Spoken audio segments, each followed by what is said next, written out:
5 वर्षों में 3 मुख्यमंत्री और कई सियासी भूचाल, मतलब महाराष्ट्र में पिछले 5 वर्षों की राजनीति का चुनावों पर क्या पड़ेगा असर। क्योंकि पिछले 5 वर्षों में महाराष्ट्र की राजनीति में अप्रत्याशित उथल पुथल हुई है और राज्य की जनता ने एक के बाद एक कई सियासी झटके भी देखे हैं। लेकिन क्या जनता इन झटकों को पचा पाई है? यह आने वाले हफ्तों में साफ हो जाएगा, स्पष्ट हो जाएगा। क्योंकि मंगलवार को चुनावों की घोषणा के साथ राज्य में 6 प्रमुख राजनीतिक दलों की परीक्षा 16 अक्टूबर से शुरू होगी।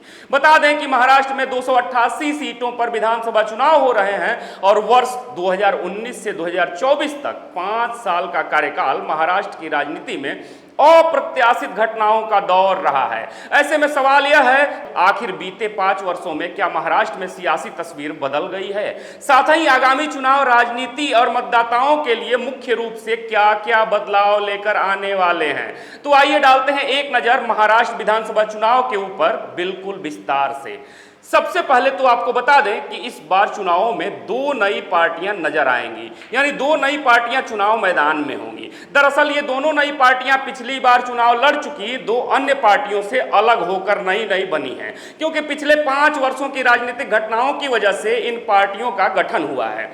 अभी महाराष्ट्र विधानसभा चुनाव में एनडीए घटक दल की यदि बात करें तो एनडीए घटक दल शिवसेना शिंदे गुट के पास 40 विधायक हैं, जबकि भाजपा के पास 103 विधायक और एनसीपी के अजीत पवार गुट के पास 40 विधायक हैं। दूसरी ओर यदि बात करें तो महाविकास अघाड़ी में एनसीपी के शरद पवार गुट के पास 13 विधायक, शिवसेना के उद्धव ठाकरे गुट के साथ 15 विधायक और कांग्रेस के 43 विधायक वर्तमान में हैं। बता दें कि वर्ष 2019 का विधानसभा चुनाव शिवसेना और बीजेपी के गठबंधन ने मिलकर लड़ा था। दूसरी ओर कांग्रेस और एनसीपी गठबंधन ने भी साथ मिलकर चुनाव लड़ा था।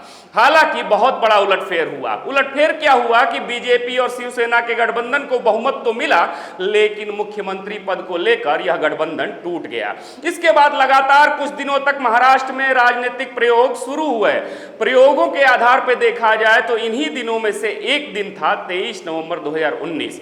उसी दिन यानी 23 नवंबर को सुबह सुबह बीजेपी ने अजीत पवार के साथ मिलकर सरकार बनाने की कोशिश की थी, क्योंकि 23 नवंबर 2019 की सुबह देवेंद्र फडणवीस और अजीत पवार राजभवन पहुंचे और उन्होंने क्रमशः मुख्यमंत्री और उप मुख्यमंत्री पद की शपथ ली। हालांकि अगले कुछ घंटों में बड़ा उलटफेर हुआ और अगले कुछ घंटों में ही स्पष्ट हो गया कि यह प्रयोग विफल हो गया है, क्योंकि एनसीपी अध्यक्ष शरद पवार और पार्टी विधायकों ने बाद में स्पष्ट किया कि वे भारतीय जनता पार्टी के साथ नहीं जाना चाहते हैं, नहीं जाएंगे।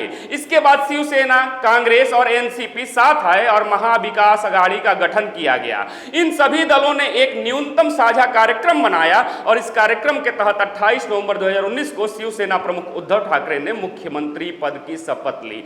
इसके बाद करीब 2.5 साल तक राज्य में महाविकास अघाड़ी की सरकार रही।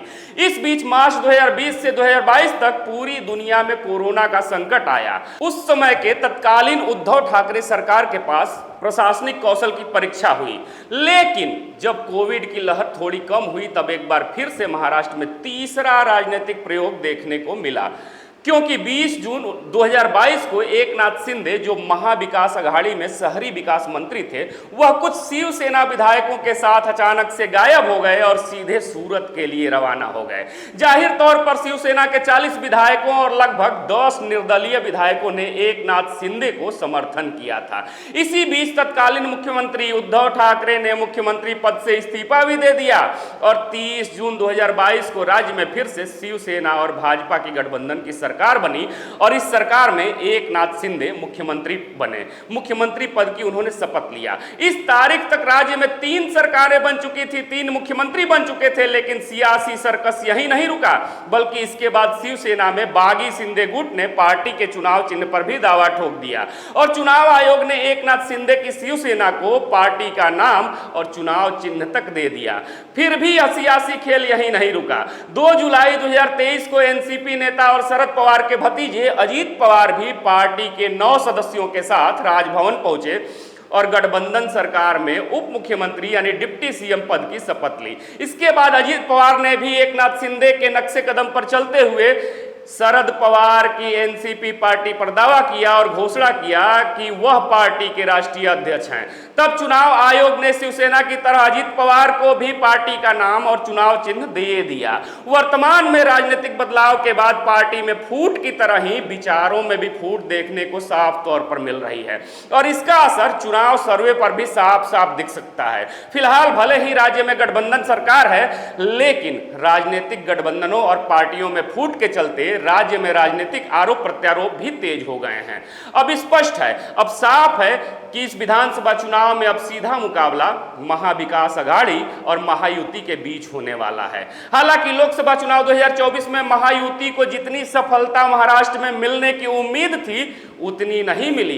इसके बाद भी विधानसभा चुनाव में महायुति आक्रामक मोड में नजर आ रही है और पिछले कुछ दिनों में सरकार की ओर से कई बड़े वादे, कई बड़े ऐलान किए गए हैं। चाहे वह ऐलान लड़की बहन योजना हो या युवाओं को भत्ता देने की योजना हो, कई माध्यमों से लोगों के बैंक खातों में पैसे आएगा। महायुति के इस कदम से, महायुति के इस फैसले से अब महाविकास अघाड़ी के सामने चुनौती भी बढ़ गई है। लेकिन अब देखना दिलचस्प होगा कि महाराष्ट्र के लोग 5 साल के राजनीतिक भूचाल, विचारधारा, बेरोजगारी, भ्रष्टाचार, सूखा और राजनीतिक में नैतिकता के आधार पर वोट देते हैं या फिर आरक्षण, जातीय समीकरण और नए गठबंधन को स्वीकार करते हैं। और महाराष्ट्र विधानसभा चुनाव पर आपकी क्या प्रतिक्रिया है? क्या कुछ महाराष्ट्र में होने वाला है? अपने जवाब कमेंट बॉक्स में जरूर दीजिएगा। फिर से मिलेंगे एक नए वीडियो में, तब तक देखते रहिए खबरों खिलाड़ी। जय हिंद, जय भारत।